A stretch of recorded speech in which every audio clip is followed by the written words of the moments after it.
Report, but somebody moved there. I'll move there. Seconded by Councillor Redden. All in favour? Aye. Okay. Conflicts of interest. We've got any conflicts of interest? Councillor Mealings? Item 5.1, out of an abundance of caution due to its mention of district plan meeting documents.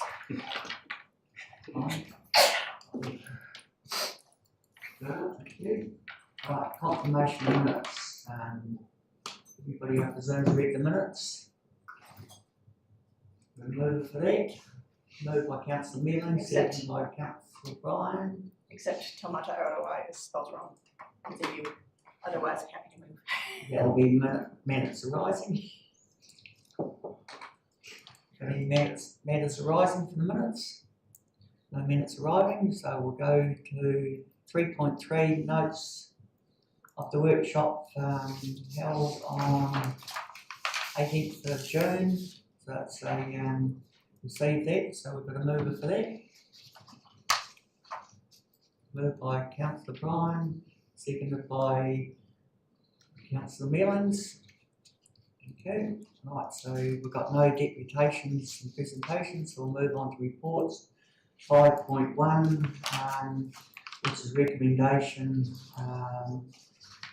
to council. So we've got Jennifer. Okay. Well, so this report relates to the finished full tank crack site, which we've been using for a couple of years now. We're doing individual assessments, and in using it, we just picked up a few minor discrepancies in it. So the vast majority of the updates are just to align definitions, terminology used, things like that. There is one sort of more substantive change, which is why we want to take it to council, which is in 3.4.1 in the report. And that table just summarises what our free water requirements are depending on the area of development and the flood hazard in that area. So we're just aligning the rural and the rural residential free water requirements for the very low and the low flood hazard areas, which means there'll be a requirement to be 400 mil above ground in the rural and rural residential areas if you're in very low flood hazard. And if you're in the low flood hazard, you need to be 500 mil above the level of the flooding in that area. But that's the most sort of substantive change. Other than that, mostly caveats. Any questions? Questions, Councillor Redden? Thank you for your report. On 3.4.1 in your table, you're now reconciling, shall we say, rural and rural residential. Are not those two areas significantly different in terms of zoning? Yeah, they are different. The reason we're reconciling it is, so in the rural, as we know, there's not the infrastructure out there. I mean, the requirement for 400 above undisturbed ground, which is to allow 100 mil for surface water running over, and you still have 300 above the water. The rural residential was out of step, because if you applied that 500 requirement, you could end up 600 mil above ground, and we were looking at it going, why are we asking rural residential to be higher than rural, when rural residential will actually probably have more infrastructure and more protection available. So 400 mil is a good level to be above the ground and sufficient protection, so we're just aligning those two things. So we're not asking one person to be 200 mil higher than the rural property would be in a very low area. Right, I just noticed, for example, under low, the green area, it looks like you're going from 400 to 500 in the rural area. Yeah, so we had the opposite problem there. We had a requirement of 500 for the rural residential and 400 for rural, and we can reconcile that either. So we're bringing those into step 500 across both areas. Yeah, I guess my question is, do they both have to be the same? Or is it just convenient to have them the same? I think it's more consistent to have them the same across all areas. Because when we were discussing it, we couldn't come up with objective reasons as to why they would be different, really. Right. When these changes take effect, what will happen to existing properties and And will there be any notation on them? No, there won't be. We haven't had too many come through. We had a couple that highlighted the discrepancy. We've actually, and this is why we brought this forward, but I think from memory it's only 2 or 3, so there's not a major impact from that change. Right. And there'll be no mention on the lump that these No. heights have changed. No. Thank you. Just a question for myself with that. Does these levels take into consideration of the new pump stations being put in Kaipoi, like Akaki Street and Albert Drain? Yeah, Kaipo's got its own 4 elements. Yeah, thank you. Councillor Felton. Thank you, Mr. Chair. Just a quick question about the type of building we're talking about here. This is only a residential dwelling. This is like garaging and any other outbuildings. Residential dwellings. Okay, because we see these as often the buildings that are flooded, or some people have had personal property or living in the garage or whatever. So Yeah, so it's an interesting question. So- Yeah, it is, we're talking about residential dwellings here. That could well change when the proposed district plan comes into effect next year. thank you. I'll just add to that, sorry, even if it's not a residential dwelling, but there's a building going into an area that is prone to flood hazard, we always give that advice to the person building the structure and kind of recommend if you're putting anything in that you care about, we strongly advise you build to this level, which is above the flooding. But sometimes people don't mind and they'll just build to building code, but we don't require them to. Okay, Deputy Mayor. Thank you, Mr. Chair. Just a question around how the certificate will work in the respect of the dates that it's issued. For instance, in Kaipoi at the moment, we've got a developer who had a height issued to him. He got his plans drawn up, cost him 40 grand. Then it changed, the height changed. So when he went to build, didn't fit it anymore. So he has to now go back, get his plans rechanged and pay for another set of plans to be able to build his building. How is this going to work in the future? If I'm issued a certificate, will that carry over? So we're talking about incremental changes. Will that carry over into the next change? So as long as my resource consent or my certificate exists, will that height stay the same? So I might not build for 8 years. It wouldn't say, are you talking about the flood assessment certificates under the proposed district plan? The flood assessment certificate under the proposed district plan, yes, so I believe they'll be in place for 3 years from the date of issue, is what's currently in the district plan, the proposed district plan. Because currently we don't have a formal certificate. So therefore, so where my question's heading with this is, so therefore in 3 years, I might have a certificate. If I do it on the 1st of July, 2020, that goes through to 2023, then I've got 3 years to build my house. Yeah. What happens at 2022 in 6 months when I apply and in 2023 the height changes? If you have the certificate, that height will still apply. And equally, if there's a finishable level height and a resource consent, there's consent notice, then that applies as well, even if it was issued 5 years ago, that's on the title and that's what you need to build to. So that's in place. Well, it doesn't now though, does it? Because Now I know of a situation where it hasn't worked. Yeah, so that came through from everything in the right one, is it William Street? Yep.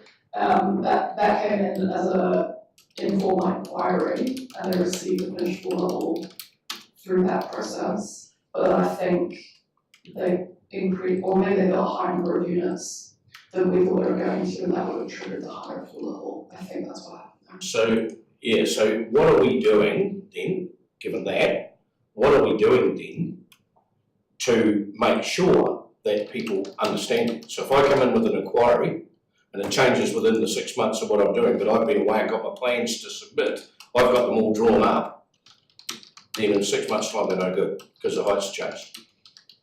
What do I do then? Who pays for the extra plans I have to go and get changed?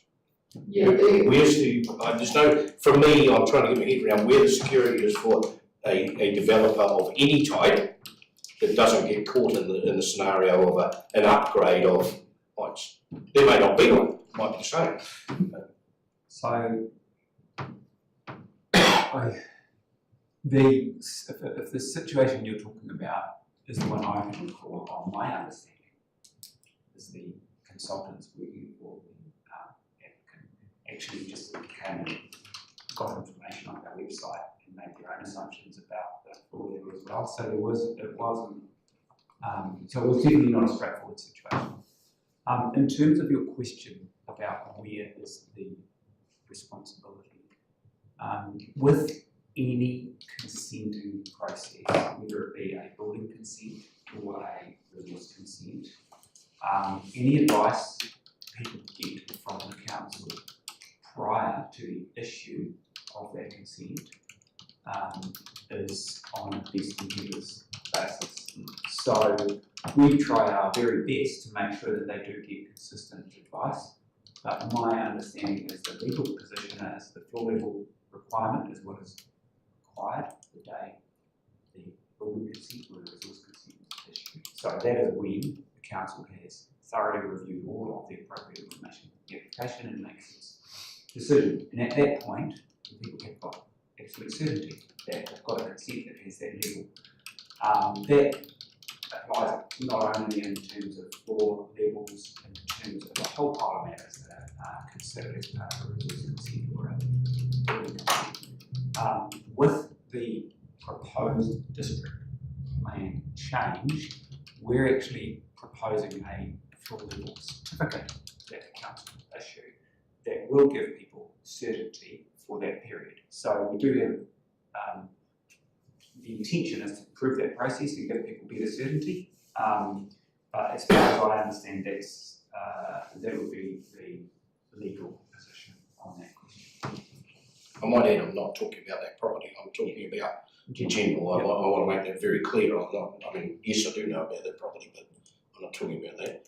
It just appears to me, that we're vulnerable, or the people are vulnerable. To that question. Yeah, sorry, Ken, are very vulnerable. Just to answer that question, yeah, they are, and it's very rare that we have inconsistent advice from between we give someone advice and they get it level, and we do our best to ensure that doesn't happen.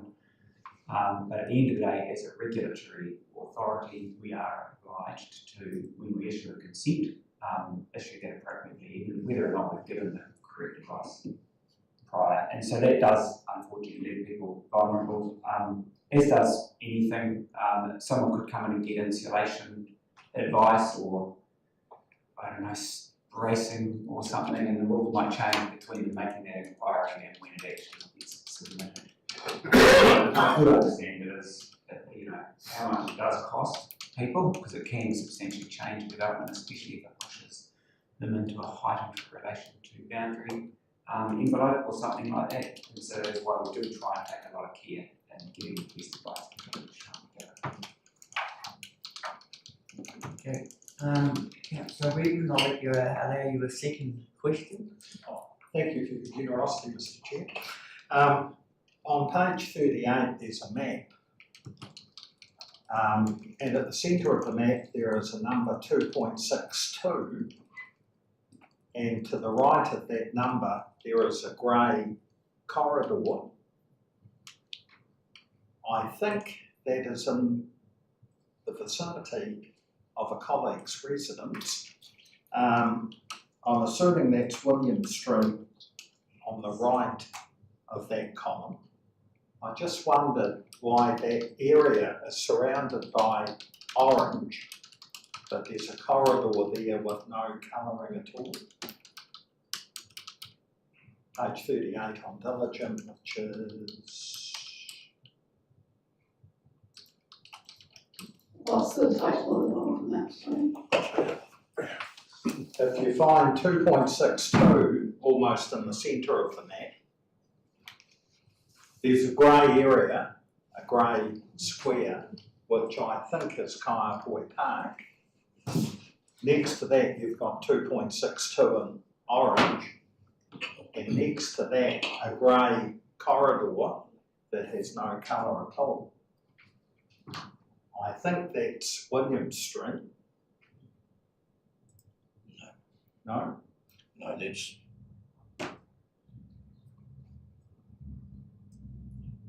There's Williams. Okay. Yes, it is. It is. I just wondered why there is no colour attributed to that corridor.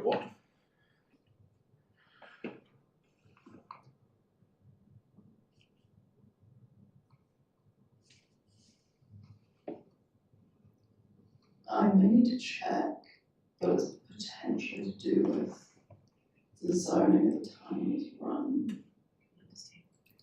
Can you just speak a wee bit clearer? We're not. I'm not 100% sure, sorry. Sorry, have you found the area on the map? I have, yes. Yeah, I've also found it. I can't explain why that is. For other areas in Kaikoura, I would say the reason is the elevation is above, so the ground level is higher than all of those levels. But for that particular area, I don't actually have an explanation. We would have to get our frontline team to Ask. Why I ask is that there has been a new development by Kainga Ora on that area that is built on stilts. But this would indicate that height is not an issue.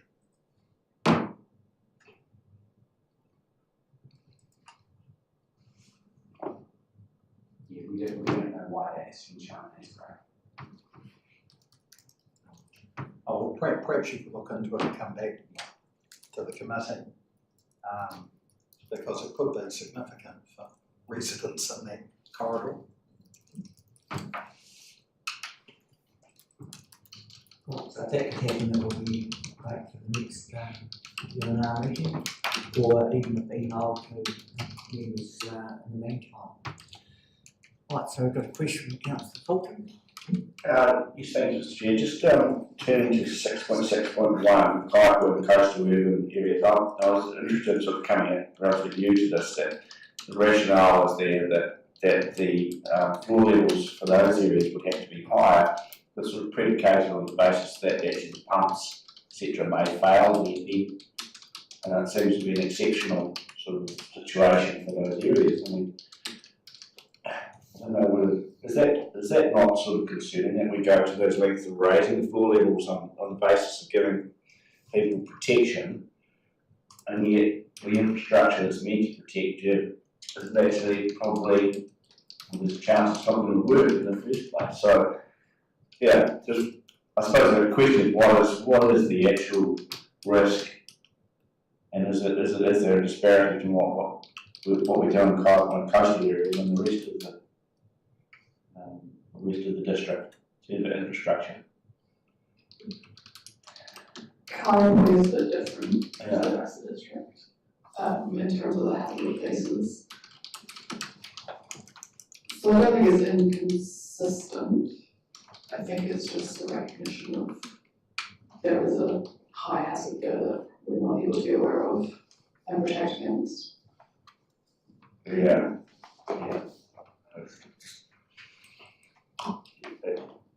No, that's an observation, not a question. I suppose it feels like an opt-out to me. Yeah. Thank you. Nick, you've got something to sound me, Kelly, have you? I suppose just carry the question regarding the in Kaikoura is a bit of a unique situation where we have actually installed pumps for flood mitigation purposes, and how that interrelates with the flow required. Yeah, I suppose why would we not have resilient infrastructure required? I understand the challenge of the flood event, but that's we're doing a lot here to maintain people's safety and raise floor levels, but we're also acknowledging that actually that in the event something bad going to happen, we may not have the infrastructure in place. So it is a very good question, and both our Otaki pump station has the facility for a generator to be widened to the site, and we, at the moment, the Beach Road pump station, we need to make some further modifications to be able to, we've got a pad ready here on site, but we need to make some further modifications for that. You'll be aware that the Macintosh drain pump station is diesel pumps themselves.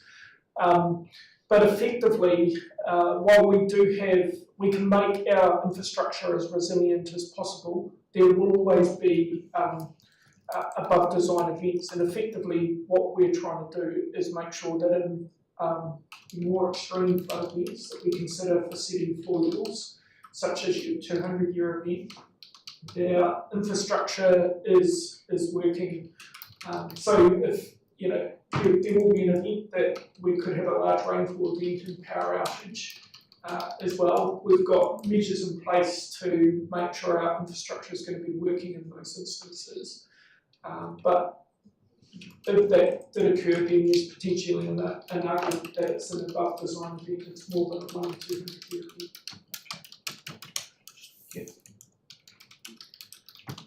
Question. Just a risk of derailing things now, Kelly's there. But how are you going to get this infrastructure to the place? I mean, you're not built at 2.7 on Beach Road for these pumps and things. So if indeed there is a flood of the magnitude we're talking about, how do we get the infrastructure there to make it work? So that's all part of our event preparation plan. So well in advance, we will be tracking weather events, and we will be deploying pumps and generators well in advance if there is a chance that we've got a significant event occurring and that we potentially might end up with power outages. Even the size of these pump stations actually means that they're not your standard plug and play type generators. You actually need to have an electrician there to wire these generators in. So we actually need to be proactive in deploying these large generators in advance. Just one final question from myself. These pumping stations we put in, are they above the mean floor average, or what height have they been put in? So I'm not actually 100% sure myself. I know definitely all of the electrical controls will be well above the 200-year flood level. I'm pretty sure that we would have set the floor levels for the control rooms for these pump stations as well above the flood levels. Is it possible to get a note on that to keep on that with the other side? That would be appreciated. Thank you. Right, no more questions. So we've got anybody wants to move. Moved by Councillor Bryan, seconded by myself. Thank you for the comprehensive report. It was something I didn't particularly enjoy reading on Sunday, having recently had to fork out over $10,000 to build up 153 at Waimakariri Beach, and having owned that property for 50 years and never had experience seeing the flood. But having said all that, Councillor Fulton sort of summed things up quite nicely with his questioning, is the risk factor. And what does this council need to do to ensure that any future developments are factored into the risk factor? Meetings such as this could become very important when you get events such as it's happened up in the Upper North Island. And people can see that we are being proactive and have been proactive. There's always going to be consequence. You get severe weather event or earthquake or whatever. There's always going to be consequences. How we mitigate those consequences. So as much as I don't want moving this, I'm prepared to move it. I appreciate the points the Deputy Mayor has made with this questioning. I think they've sort of been answered. As I say, it cost us a lot of money, but we got through it. And I think developers will appreciate, you see a 200-year event in 10 years' time, and we hadn't made the appropriate height requirements, we'd be utterly hammered. And so would the developer, albeit probably long gone, but the developer also, because we all remember Bob Robertson, not saying anything against Bob Robertson, but there's been 3 changes, I think, in the ownership structure of Pegasus, Ravenswood, from Bob, that we all remember Bob. So, as I say, I don't like it, but I support it. I'll reserve, I'll go Deputy Atkinson.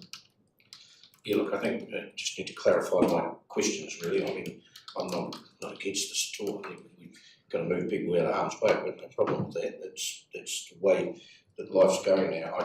I think that there's got to be a balance, and it really does worry me that people will go through exercises and get caught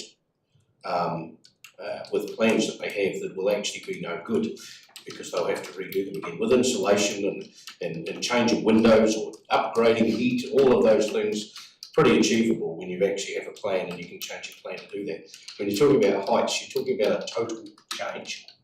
You may have designed a house that's a 3-bedroom home that you thought you were going to build 1 metre above the ground, and all of a sudden you're 2 metres above the ground. Widths, heights and depths of those houses make things look stupid if you just pick them up and put them in the air. So therefore you've got to go back to the drawing board and start again. We need to find a way through government that this can stay. If you've issued that certificate, until such time as you have genuinely built, then it should not change. And if the person next door to you is building to a next level at the same time because they got their certificate and quick off the mark, that's the way life goes sometimes. And we need to make sure that we've got that covered. And I don't believe that we have through legislation and so on. And Jared's absolutely right, these things change all the time. I mean, I can show you a developer, it cost them $130,000 just in insulation when the rules changed. Didn't know that was coming. It took longer for them to get their consents, longer for them to do things, $130,000 extra.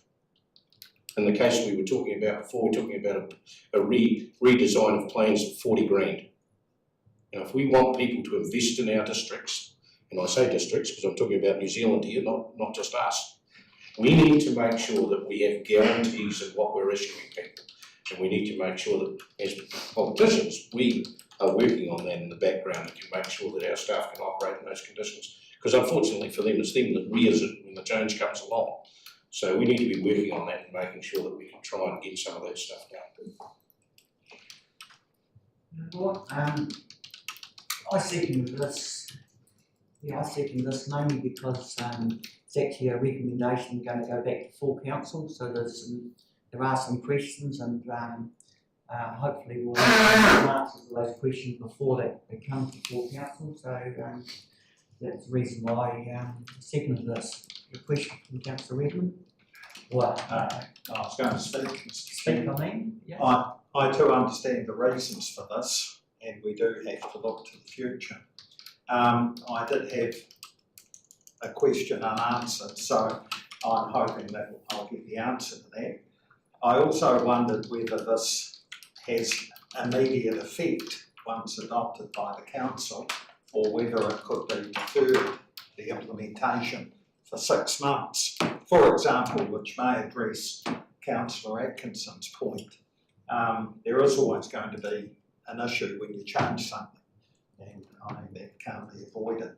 So I do support this going to our council, when I hope that those matters in particular can be considered further, and we can make hopefully an informed decision, because it is significant for development in the district. Very important. Okay, well, I've got that. All in favour? Aye. Against? Carried. Thank you. I think somebody probably needs to get Nikki back in. So now we've got 5.2, Kelly, with the flood progress update.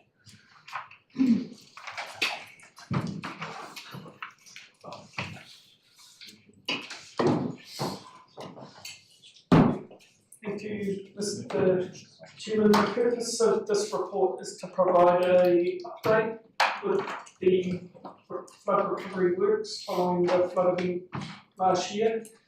So there are still 16 investigations that haven't been fully signed off yet. they have actually been completed and an initial review has been undertaken by internal staff, but they are some of the more complex investigations that require potentially additional survey or modelling or other analysis to confirm the recommendations in those investigations. There are 6 maintenance actions that are non-urgent but have been programmed to occur over the coming months. Just in terms of the key focus areas, the Cam River, so the work that we've undertaken doing heavy maintenance has all been completed, and we've done an inspection of the full length of the Cam River. So there is one tree that has come down since we did the maintenance work, so that has been removed, and then there's a couple of minor areas where there's just the build-up within the bed needs some minor works, and they'll be undertaken over the coming month. Environment Canterbury have been undertaking survey work of the banks and the beds. They've done the section downstream of Brainley's Road. It's still to do the section upstream of Brainley's Road, and that will help them identify any issues with either changes in bed levels or changes in the stock tank levels that they need to address. So that work is expected by the end of this calendar year. In Tuahiwi, again, we've done a lot of heavy maintenance work on the Tuahiwi stream. We've installed a new box culvert on the diversion, which will improve the drainage in the Greens Road area. And we were planning on doing some drain regrading and widening by the end of this month. That's actually going to push out now, so in the report it talks about by the end of July 24. That's likely to take longer. We've done some more work looking at the survey and assessing the capacity of that channel. And what we actually are looking at doing there is more substantial. So that's going to take us a bit longer to complete.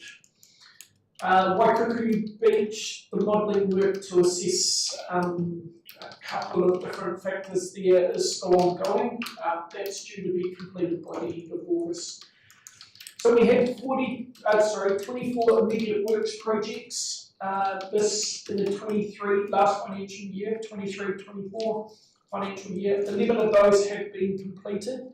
13 are carrying over to this current financial year. 4 of those are currently under construction.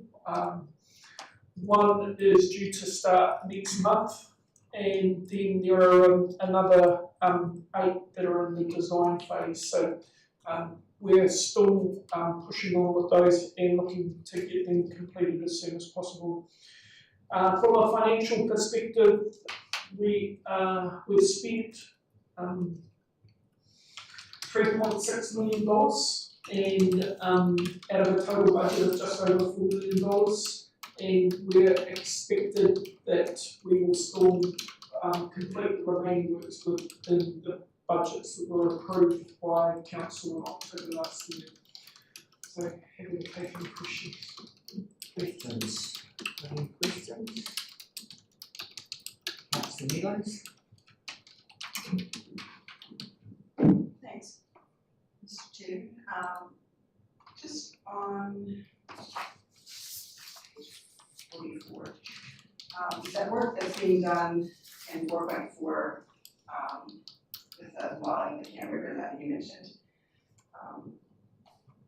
does any of that overlap with Aotearoa area? And if it does, could that story please be kept up to date with what's being done there? Is that part of the stop bank upgrade that has been proposed?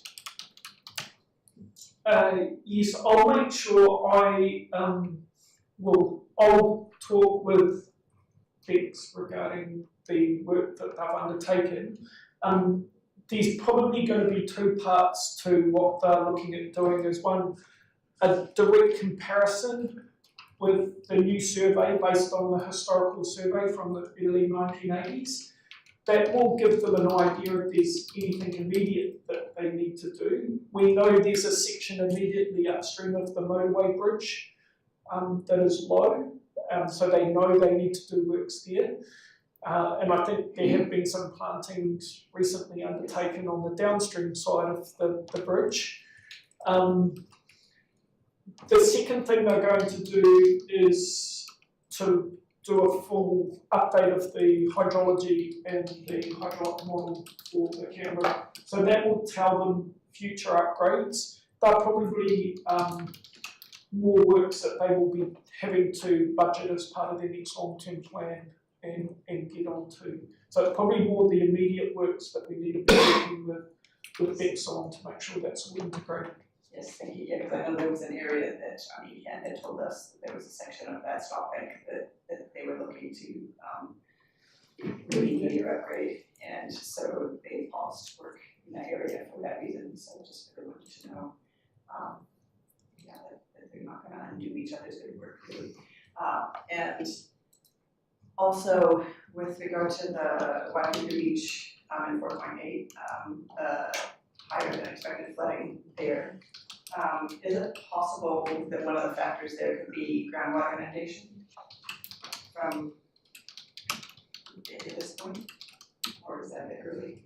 Has it been considered in the equation? It probably, from the perspective looking at the hydrology, so how much runoff we actually got, we haven't considered it from the perspective of groundwater resurfacing and adding to the flow, but the hydraulic model is definitely run with conservative, effectively runoff conditions. It's basically assuming a saturated condition that actually means that you're not going to get high losses to ground. You're assuming that groundwater level is high. But there's an interesting point that I'll pass on to the team to consider regarding whether there's additional water entering that area from groundwater resurfacing in the coastal area. I know the Future Coast Project has been looking at that area as well, like just its connection with Ashley and SLR. So just might get that here, might not at this stage, but we're noting.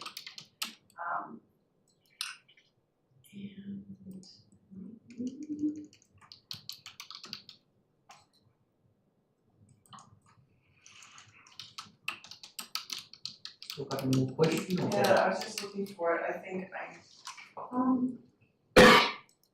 actually on page 52, that on that list of projects that we've got that P42 for 5 and 10 Wilson Drive. I understand, I know what 5 is, but is the connection to 10, is that the boundary to the drain that goes along the other domain? So can you repeat that? So the 5 and 10 Wilson Drive.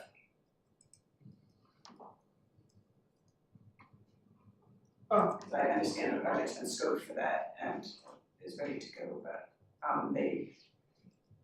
it's just been put on the same inquiry here, so. Yeah, no, I think that all relates to the same issue. Those works have now been completed in Wilson Drive. Yeah, I know that number 5 has been, but 10 is a property that is on the other side of the road that bounds the Hoga domain drain. Right, yes, so there have been some maintenance works undertaken of some private drains in those areas to address that issue. Thank you, I suppose that better than a hog. Other questions, thank you. Thank you. Question from Councillor Fulton. Thank you, Mr. Chair. Just my understanding was, would be typically with no action custom advised. Does that mean that it was surface water at the time, but there was actually no remedial action required? Is that right? Or is it, what's the range of possibilities there? No action? It could be that, it could be that everything, even though there was surface flooding, everything operated as we expected, and there was no risk or health and safety issues. It could have actually been that the problem was considered to be private, So in which case we would have provided some advice through to the property owner to advise them on what improvements they could actually make on site within their property to improve the management of floodwaters through their property. Examples of that could actually be fences that have been put up in a location that could obstruct floodwaters. In one instance, there was a irrigation dam that had been built, and the conveyance of water around it hadn't been properly considered. So yeah, a range of different issues. So effectively, it's giving the customer information on what we've the investigation, what we understood to be the mechanism of flooding, and potentially what they could be doing if there's some private works they could do to improve. Just thinking of reserving, any of these in dispute, are there any, some that are subject to ongoing service requests, people saying, like how the chill problem will come and fix it? No. If we do end up in those situations, sometimes we'll use a bit of pragmatism in terms of the role that the council actually plays. There are instances where the issue is between a number of different properties, so who's responsible for addressing it can become a little bit grey. In those instances, we'll actually potentially step in to make sure it gets addressed, but most of the times it's actually relatively clear cut, and the fact that they have some advice and they know what caused the flooding and what they can do is actually taken on as good information. A question for myself, that tree that blew over in the camera, was that a dead willow tree? I'm not an arborist, so I don't actually know. I've got a photograph of it if you'd like to have a look at it. And particularly given the time of year, it was a willow tree, so there's there's no growth on it at the moment. So yeah, I'm not sure. Why I asked that question was some of the neighbours have been turned around and saying that some of the good trees have been cut out and some of the dead ones have been left. So I'm a wee bit concerned, are we going to do an inspection there to see if that's the case, and was the criteria with the contractors to knowing which trees were cut out and why did they miss that particular one if it was a dead tree? So the contractor that we used to undertake that works was a contractor that Environment Canterbury used. So they're a specialist contractor that solely do vegetation works along stock banks and rivers and waterways. So I've got all confidence in the contractors that we use. If there are any remaining concerns regarding trees that remain there, we're happy to look at those. Okay. Right, so no more questions. Right, I'll move that we accept that report. Got a second, which is Councillor Ward. I'll put that all in favour. Against? Carried. Thank you. Right, so now we move on to 5.3, adoption of final 3 water solid waste transport activity plan, and let's start up with Jared. Thank you. So yes, this report, you can thank it for about 960 odd pages of your agenda, and I'm sure you will read every page thoroughly. So this is actually requesting that you adopt the activity management plans for our rural drainage, solid waste, stock water, transport, urban drainage, water supply and wastewater. So the activity management plans are quite critical documents. They sit alongside the infrastructure strategy and the LTP, and we renew them on the same 3-year cycle as those other 2 documents. They're actually a really good reference point. We do put them up on the website. If anyone wants to know about how our schemes run, what services we've got, what our growth forecasts are, what our renewals program is, what our risk assessment is, how we manage resilience and criticality of our assets. It's a really good reference point. These are really engine room on how we manage the roughly $2 billion of assets on behalf of the community. The work we do here, even incremental changes, pay off huge dividends when you're thinking about 150-year life cycle assets and how they're managed. So, and as far as this council goes, we've been for many years recognised as being quite advanced in our asset management, and they, over time, we've been recognised at, by presenting on these at conferences around the country and being referenced by the likes of Audit New Zealand, and they're a significant reason we've done so well as in terms of our double A rating twice from the local government in New Zealand. So they are there for your approval, hopefully, and I don't think I need to go on much more about them. I'm happy to take any questions. Questions? Just a question for myself. And part of there's about in the solid waste side of it, about the Kaipoi old transfer station, or dump as they call it there, with global warming, with rising of the water levels. There's a concern here. What concern would that be, considering there's a lake both sides of the road there, one lake adjacent to it, where all the rubbish used to be tipped directly into the lake, and by the looks of the lake, the level is actually of water is already higher than what the level of the rubbish dump was.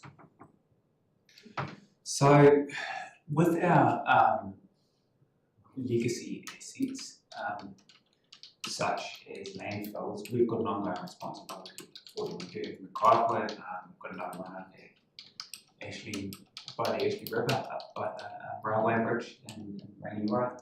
And so we need to be responsible for those throughout the, even though they're retired from use, they still are an asset that we're actively managing. So and we do need to take into consideration climate change. So that's one of the things we do look at with our asset management. In the case of the Kaipoi landfills, they are generally elevated. But you're quite right, there are lakes nearby. That entire area, being so low-lying and close to the coast, is subject in the long term to groundwater level rise, and also flooding, as you'll be aware of from earlier today, as well as coastal inundation. Probably the key thing that's being referenced there is the potential for groundwater rise. We monitor the groundwater around those sites, and so we're regularly testing them for any potential contaminants, and so we'll continue to do that. So that's why that would have been identified and referenced. There's a potential that the groundwater level will change, and we need to be conscious of any impact that might have on leachate. The other thing is there's still potentially material leaching through and making its way out into the groundwater, and if that's the case, we need to be continually monitoring that for any changes. Thank you. That actually answered my question. I was being monitored. There was a concern that is being monitored. Any other questions? Councillor Tolkien. Thank you, Mr. Chair. Just a question about the gravel pits. I'm familiar with a couple of those in each of there, Gartridge Road particularly. I know that's done particularly deep in the last winter or two, and the groundwater levels have been quite high. Do we have any sort of impediments as far as interception of groundwater around gravel pits? Like we're actually now, repurposing them. We put even half, clean fill in there. We're right on the groundwater level at Gartridge pit, some of these other pits, that you'd be able to access them. So just what's the regulatory environment there for actually be able to do do something in those pits. We can ask that. Yes, so groundwater level in relation to the pit depth is critical throughout the whole life cycle of a gravel pit.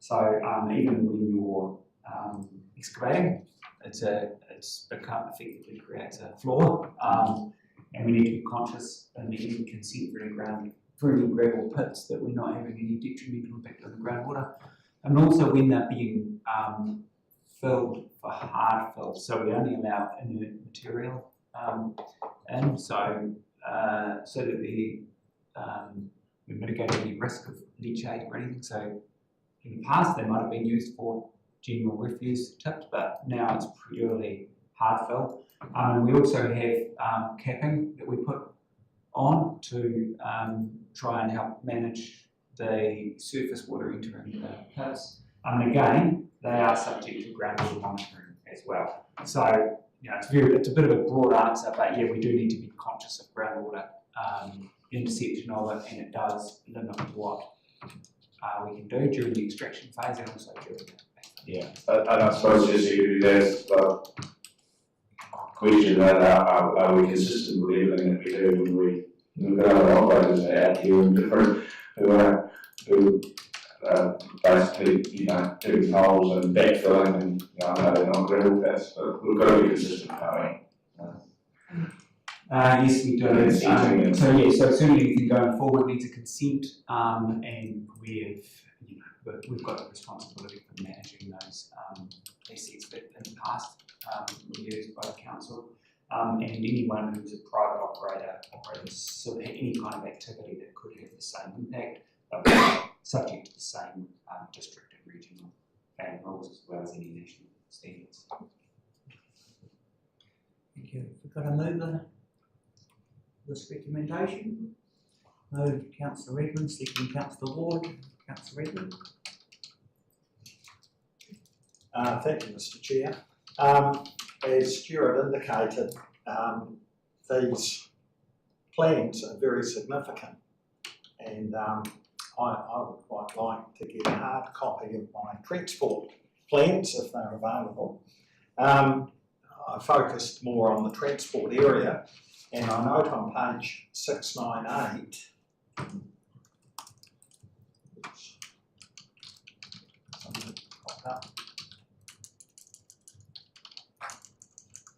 there is a goal for transportation.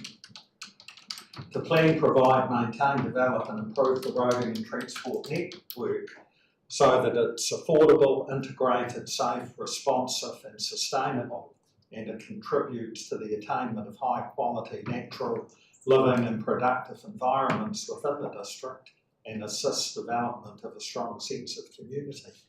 So that's a pretty impressive sentence to bring all those elements together in one goal. So our challenge is to achieve that. It also notes, and I'm talking about the transportation section, that a new GPS under the new coalition government is due out later this year. So that may very well impact on our plans. There is a list of measures on page 707 in Diligent, where we measure crashes, the ride quality of sealed roads, resurfacing and percentages. So the criteria is all set out, and these are pretty awesome, really. So I'm more than happy to move the adoption of these. They are a work in progress given other political changes, and we wait and see what happens in the next phase. So very good. And if there is a hard copy, Jared, I'd like to see it. Thank you.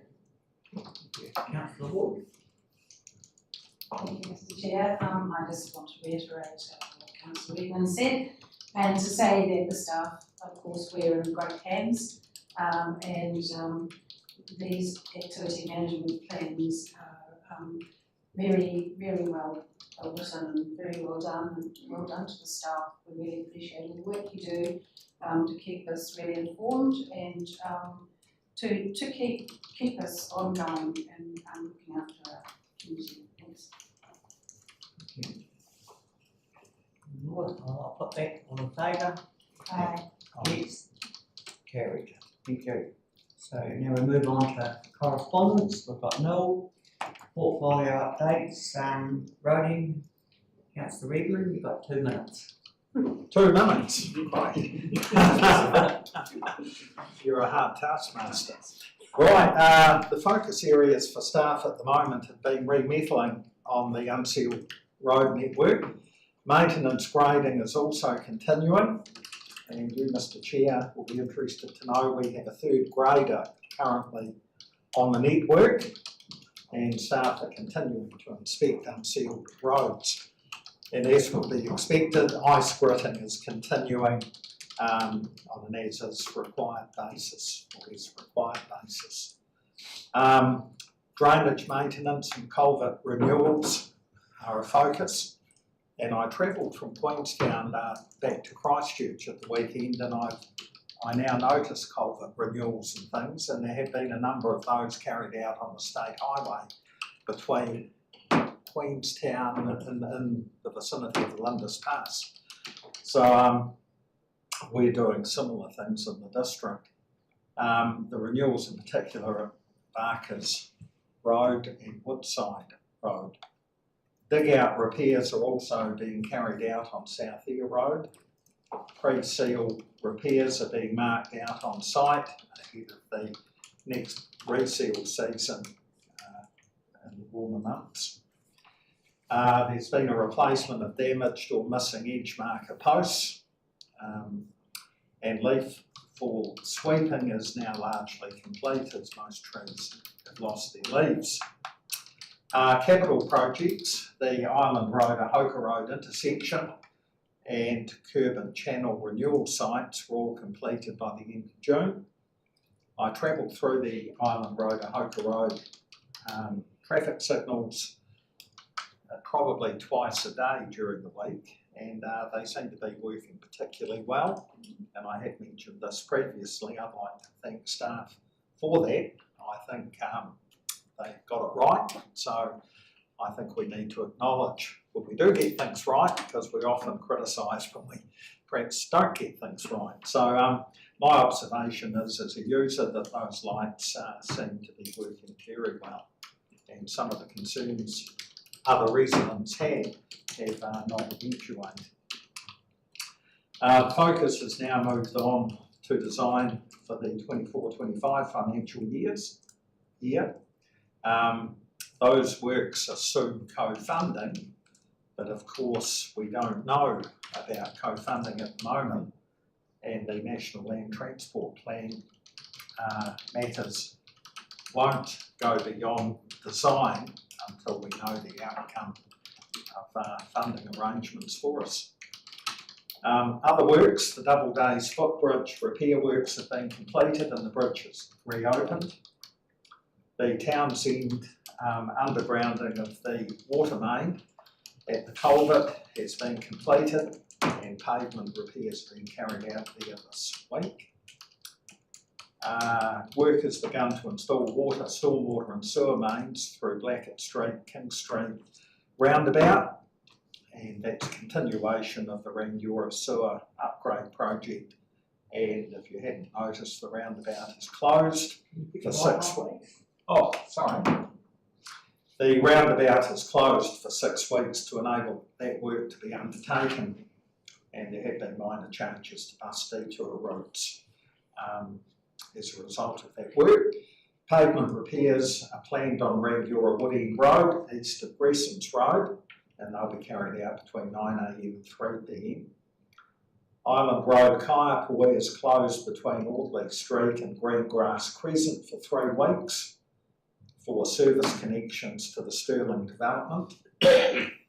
Chorus Fibre build is being undertaken in Pines Beach, starting in late July, around about the 20th of July.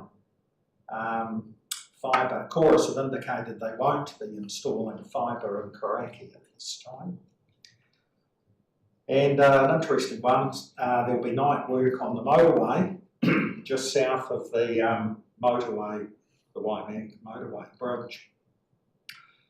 Work is required on a variable sign which is on the gantry over the state highway on the northbound lane, and a detour will be in place via the Main North Road and Old Waimakariri Bridge while that closure is in place. That's just south of the Waimak River on the northbound lane. That will be closed while the night works occur, so it won't affect normal commuters. Road safety, there's a Kickstart motorcycle event, which is an annual event with Christchurch City, Selwyn and ourselves, occurring on the 22nd of September. Service requests. We've recently changed from the Tech One system to Datascape, and there is a new treatment for service requests. Where previously, for example, potholes were not responded to because there were so many requests, there is now an automated process when the pothole is repaired and the service request signed off, and that's just getting some fine tuning at the moment. The other thing I'll mention is that Jared and Joanne and myself have been looking at a dashboard for my portfolio meeting so we can get a snapshot of where things are at and see what the trends are. And I saw a draft of that on Monday, and I think that's going to be great. There's some good graphs, and hopefully we'll bring some of that to this committee as well, either as a report or in my update. So that's it from me at the moment. Thank you. Just a question for myself, and wondering whether you could bring it as a information for us for next year in our meeting. The old Waimakariri Bridge is getting really, really tatty looking and rough, and I realise Christchurch City Council administer it, but what can we find an update of? Are they going to do something to that bridge? That's one question. Well, if I answer that one first, I got the answer for it, have you? I have discussed that with Joanne, and as you know, it is administered by Christchurch City. I suggested it needed repainting. They seem reluctant to do that because they are looking at putting new railing on that bridge at some point. But I agree, it's very unsatisfactory appearance. Structurally, I think it's fine. Bear in mind the railings are wooden and vehicles can go over into the river, which did happen a year or two back. So I'm more than happy to get an update, but that was probably a number of months ago. Good to see you're up at the pace. The other question is the Waimakariri Gorge Bridge. There's been some things about the joints and it, expansion crack, and that's fine. We know the answer to that. But also there's been some sort of these sealers lifting from the plywood in the centres of the plywood structure. So I was wondering whether we get a report from that, because that's also administered by Selwyn Council, because there's been a lot of situations of that. I'm aware of the issue with the joints, but I wasn't aware of seal lifting in other areas. I don't know whether that's something you can comment on, Jerry. So, the Waimak Gorge Bridge, you'll be aware, is I think nearly 150 years old, originally designed as a railway bridge made of steel. It's got two abutments as you approach the bridge and one very tall central pier. So there is movement in that bridge, particularly when you get the big heavy vehicles that are travelling on that road. My observations, last time I was up there was last week. We had a look to see how things are going. It always surprises me how much traffic passes across that bridge and how many of the heavy vehicles have got H for the over the high productivity vehicles. So look, it's rated to take all of that. but there are components of it that will move under that loading. And so the design, we are fitting a modern day design on a 150-year-old bridge that's exiting modern traffic, and that is challenging. We have used what we consider to be the best product available on the market, and it has been used on the Rakaia Gorge bridge. Rakaia Gorge bridge is in a more fortunate position in terms of being less of a dynamic structure, so it doesn't move quite as much, but it's been quite successful there. Look, there are some, we did quite a lot of work to, during the construction of that new deck, to limit the movement as much as possible, but there is always going to be some movement, so it's not just expansion and contraction, it's just whenever you get a loading going across the bridge. I'm sure I've told the committee this before, but I'll just remind you, ideally we would use a concrete deck on a structure like that, and at both abutments we actually do have a concrete panel that was put in about 10 or 12 years ago, or maybe 15 years ago, but the bridge itself can't take the weight of a concrete deck, particularly during an earthquake, so that would be too much. If you've got something that's too heavy on a structure like that in an earthquake, it could shake it to bits. So that's why we're limited in terms of the product that we can use. So it's been constructed with a whole series of, best way to describe it is very big pieces of plywood, and they were imported specifically for this job. So at each of those joints on the plywood, there's always going to be movement, and we have put a number of protective coatings on that deck to keep it waterproof and also try and protect it. At each joint, when you get that movement, where there's chip seal over the surface, so it's had a single coat chip seal so far. That at each joint, that is where the chip has come away, and it's pretty obvious when you look at it. You can see across it, you see chips intact in the middle of the panels, and then at the joints, the chip has been lost. We were really pushing against the season in terms of sealing that just going into winter.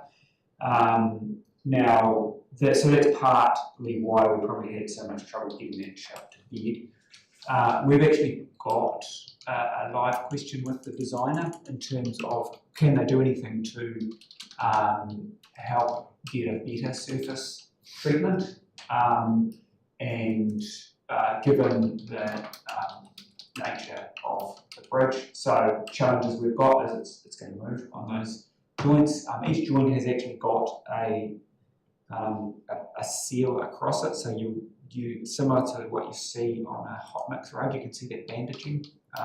So underneath the surface that you see, there is actually a lot more going on in terms of keeping the integrity of the bridge. But it is important that we try and have a good smooth surface for two reasons. One is it just gives a smoother ride for people.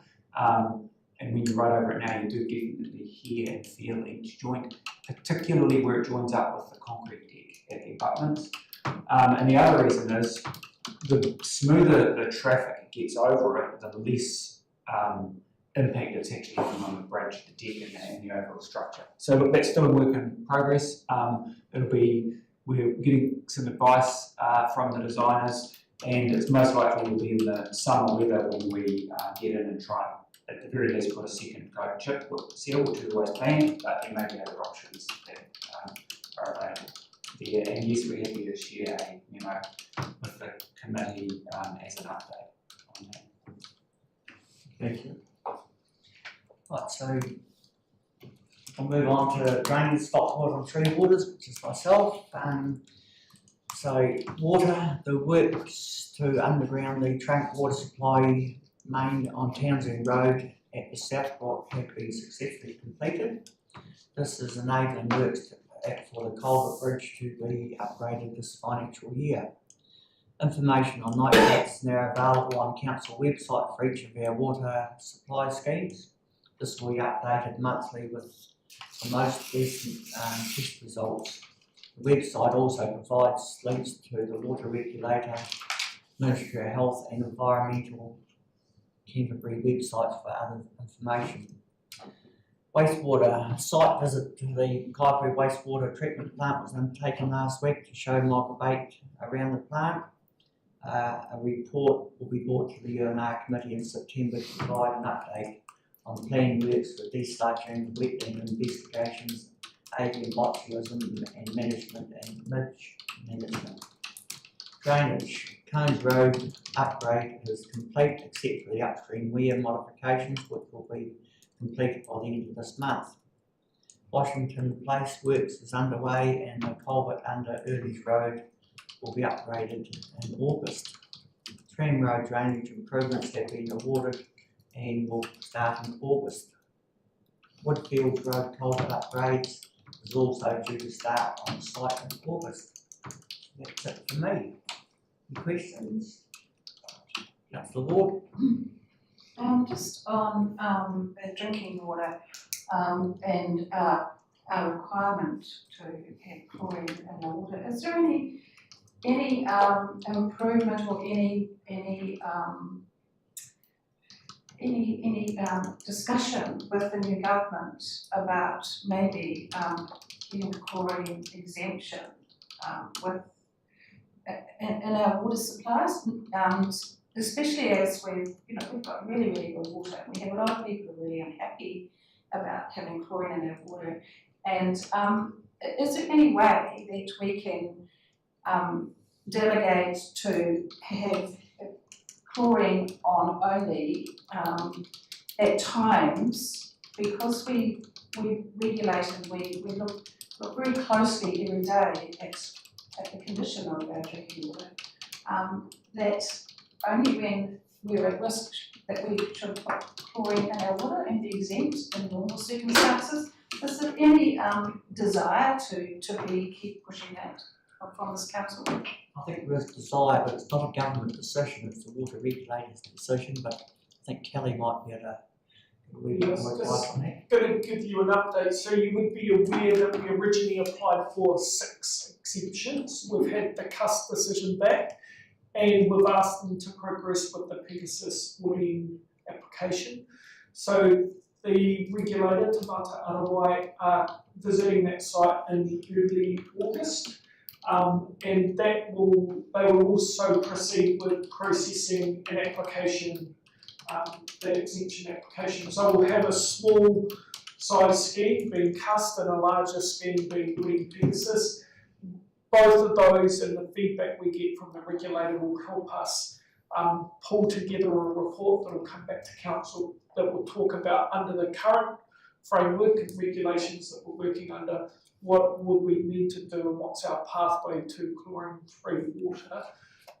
So that answers part of your question in terms of what staff are working on and the framework or the steps we're going through to bring a report back to you.